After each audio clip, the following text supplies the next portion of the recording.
Nous abordons maintenant la question en rapport avec la ville, les provinces de Kinshasa. Aïe, aïe, aïe, aïe, aïe, aïe.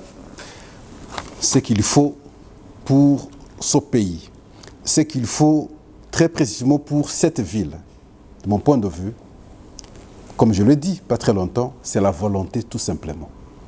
Si je parle de la volonté, c'est je vois le comportement du vice-gouverneur. Le gouverneur qui est ici avait hier son vice-gouverneur. Celui-là qui m'a même mis un peu mal à l'aise vers la commune de... Quand vous dépassez ma tête, c'est encore quoi? De Kinseso. Mais malheureusement, comme vice-gouverneur incapable de transformer ses idées.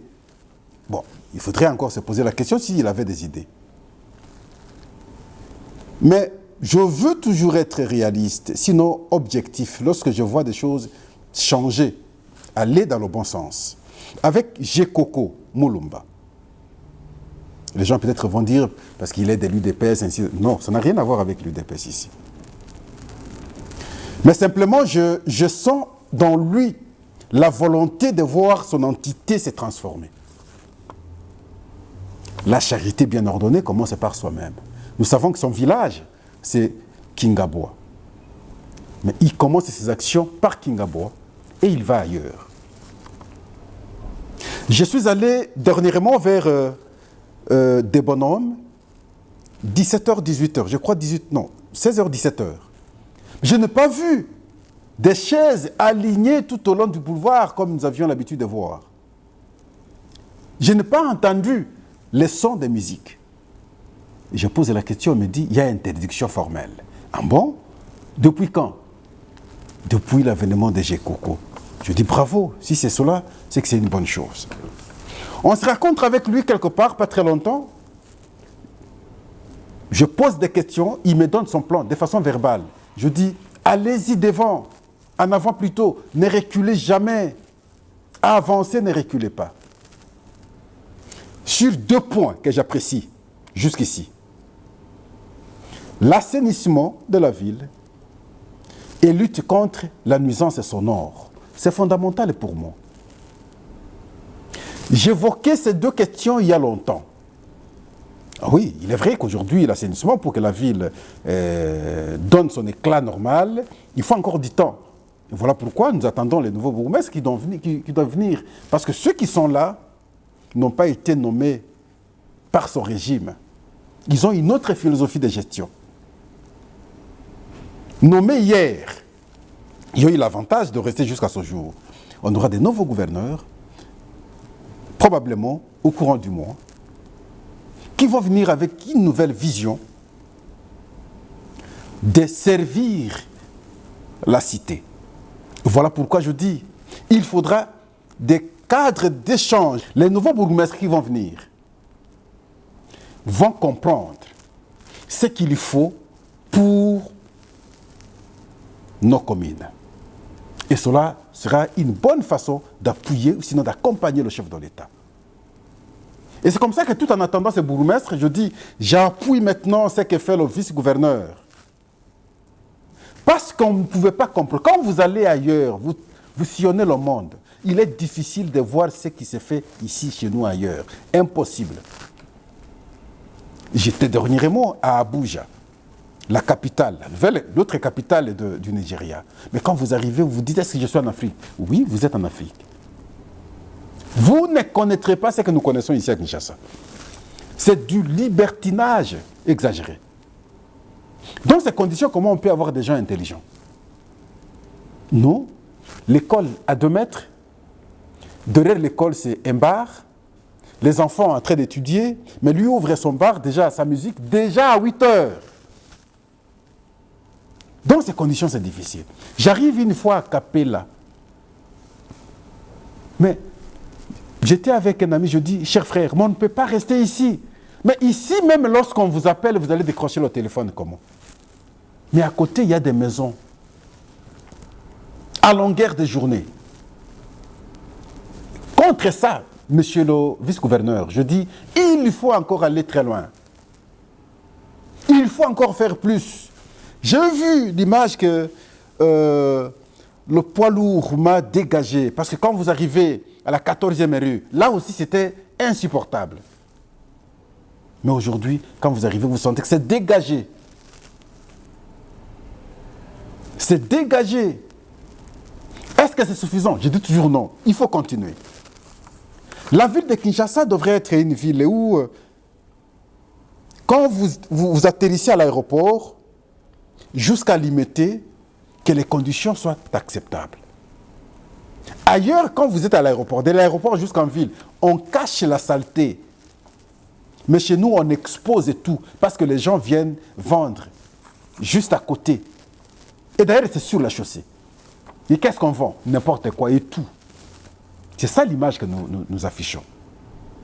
Quand vous arrivez à l'entrée Mokali en face, regardez la saleté que ça s'est créé. En tout cas, c'est insupportable. Les gens vendent là, mangent là, et les gens passent par là, et ils voient. Nous devrions, nous, Congolais, nous, Kinois, cacher quand même notre saleté. Sur la voie publique, sur la terre publique, sur le boulevard de cette manière, je pense que ce n'est pas encouragé. Le gouverneur, vous devez accompagner votre vice-gouverneur. Il y a l'autre défi, c'est de boucher les trous. Je pense, c'est au secteur national, j'imagine de mon point de vue, mais cela n'empêche pas que le gouvernement provincial également appuie pour qu'on ait quand même des routes correctement asphaltées. Pas beaucoup de trous. Lorsqu'on roule, vous sentez que ça désengorge finalement les communes. C'est l'effort que vous devez fournir. La lumière à travers la ville, même si c'est pour la compétence et pour le gouvernement central, vous faites aussi des projets pour qu'on réponde à ces projets, qu'on ait des avenues éclairées. Quand vous êtes ailleurs, vous regardez comment on aligne les lumières et ça donne la propriété de la ville. C'est dans ces conditions qu'on nous a mis. Je comprends un fait, surtout avec la musique, avec la nuisance sonore. On ne voulait pas que les Congolais soient réfléchis. On voulait nous mettre dans des conditions où on soit des citoyens inutiles de la société pour que ceux-là marchent sur nous. Ça a été tout un plan monté contre les Congolais. L'éducation, il est même aujourd'hui, lorsque vous évoquez la question de la gratuité de l'enseignement, ils sont les premiers à critiquer. Parce qu'ils ont voulu que nous restions dans cet état-là. Par le passé aussi, monsieur le vice-gouverneur, nous avions connu des actions comme ça. Il faut que ça reste dans le temps. Il ne faudrait pas qu'aujourd'hui nous voyons, vous vous battez et demain ça revient. On ne résout pas le problème cette fois-là. La police doit l'accompagner. La police doit accompagner ces actions. On m'a appris aujourd'hui qu'on est allé déguerpir ceux qui ont occupé le terrain Sokopao. Ce n'est pas la première fois aussi, monsieur le vice-gouverneur. Vous venez de poser encore l'action, mais ça doit, en tout cas, garder ou se garder dans le temps pour que ceux qui vont encore tenter de venir construire dans ce site-là, ils n'aient pas la possibilité de tenter. Et voilà pourquoi nous disons, c'est au Kinois aujourd'hui d'accompagner les actions. Restez également en alerte Kinois, parce que nous attendons, là j'aborde un peu la question de la sécurité. Est-ce que c'est des rumeurs? Est-ce que c'est la vérité? On ne sait pas authentifier, mais simplement nous disons, nous devons rester en alerte. On nous dit, il y a des fous, il y a ceci, il y a cela. Qu'est-ce qu'ils veulent causer comme tort au pays? Pour ça, je ne sais pas si on peut avoir un Congolais de père et de mère, cette fois-là, qui puisse accepter un quelconque comportement contre le pays. Mais je dis attention, vous avez marché sur la République démocratique du Congo pendant longtemps. Mais chaque jour n'est pas dimanche. Et le dimanche aussi n'est pas les autres jours. La réorganisation est là. Hier, nous vous avons parlé de la recomposition maintenant de l'appareil militaire à travers les ordonnances du chef de l'État. Nous avons salué. Mais aujourd'hui, l'engagement est palpable aussi dans le budget de l'État.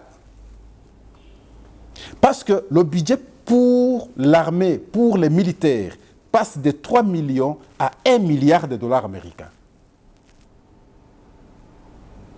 C'est fondamental de mon point de vue.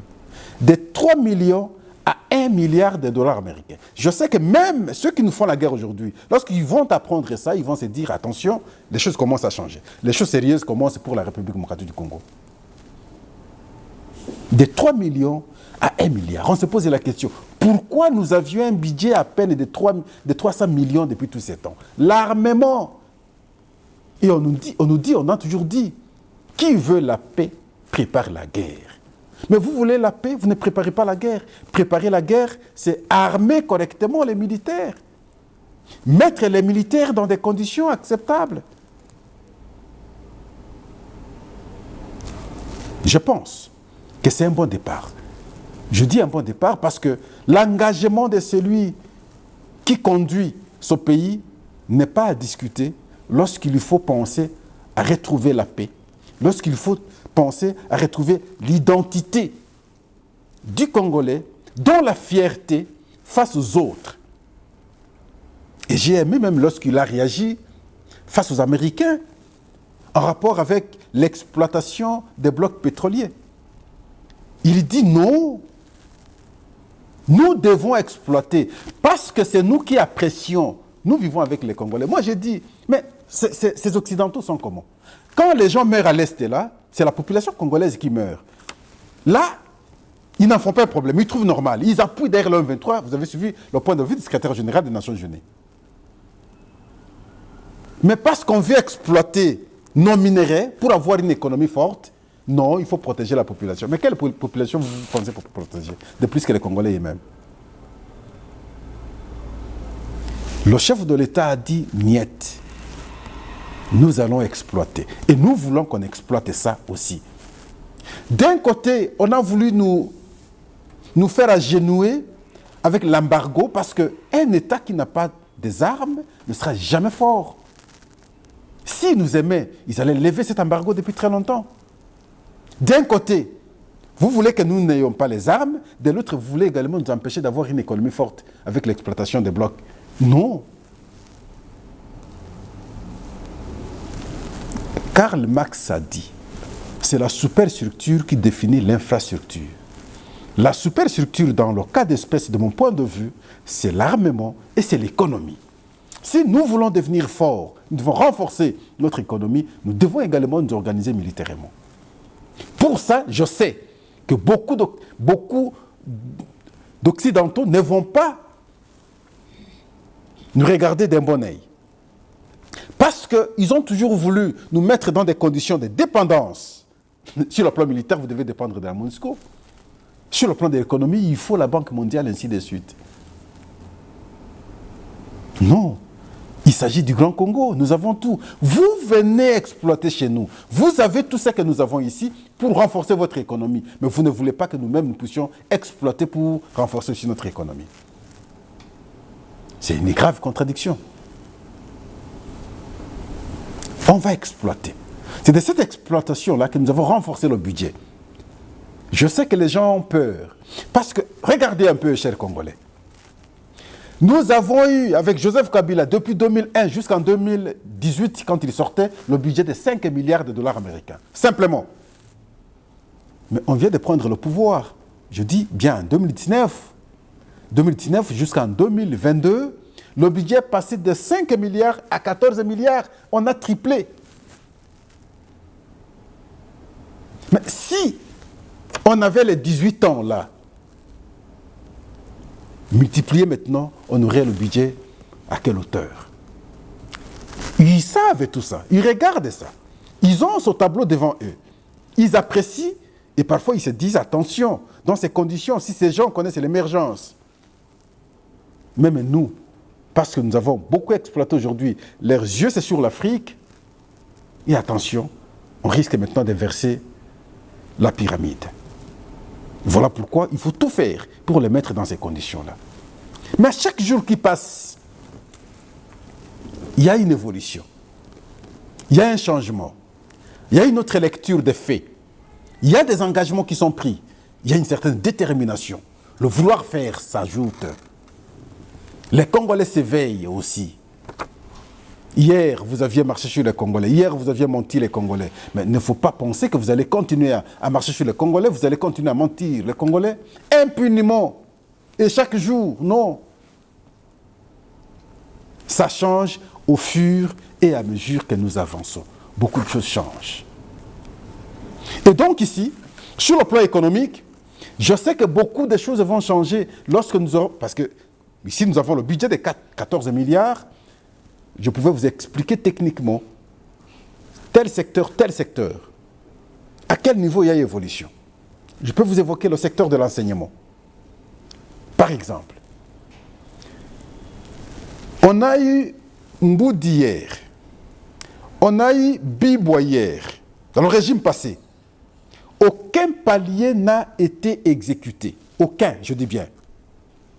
L'auteur est que l'enseignant touche au moins 800 $. Mais avec ce régime, le premier palier exécuté, on est parti de 90 000 francs congolais que touchait l'enseignant à 420. Ça, c'est le premier palier. Mais le deuxième palier est en train d'être exécuté. Vous avez suivi, vous avez lu la lettre du ministre de l'enseignement primaire. Je dis, mais c'est extraordinaire. Secteur sensible qui peut conditionner, sinon changer le comportement du citoyen. La magistrature, bientôt c'est le test, nous aurons encore d'autres magistrats. Hier, il touchait à peine 600 $, 500 $. Aujourd'hui, il touche 1500, 1600, 1700. On a triplé. Je ne veux pas parler de la fonction publique parce que vous savez, comme on a ajouté les pourcentages dans le salaire de chaque agent, tout ça, c'est parce que le budget ne sait que augmenter. Si vous n'avez pas un budget essentiel, et bien entendu, à travers l'encadrement des finances, comme ça s'est fait, mais rien ne bougera, rien ne changera. Le social, c'est cela. Et la conséquence, c'est dans les marchés. Quand les agents de l'État sont bien payés, la conséquence, dans les marchés, et ainsi de suite. Voilà pourquoi nous disons, je reviens à mes premiers mots, tout en encourageant le vice-gouverneur de la ville de Kinshasa.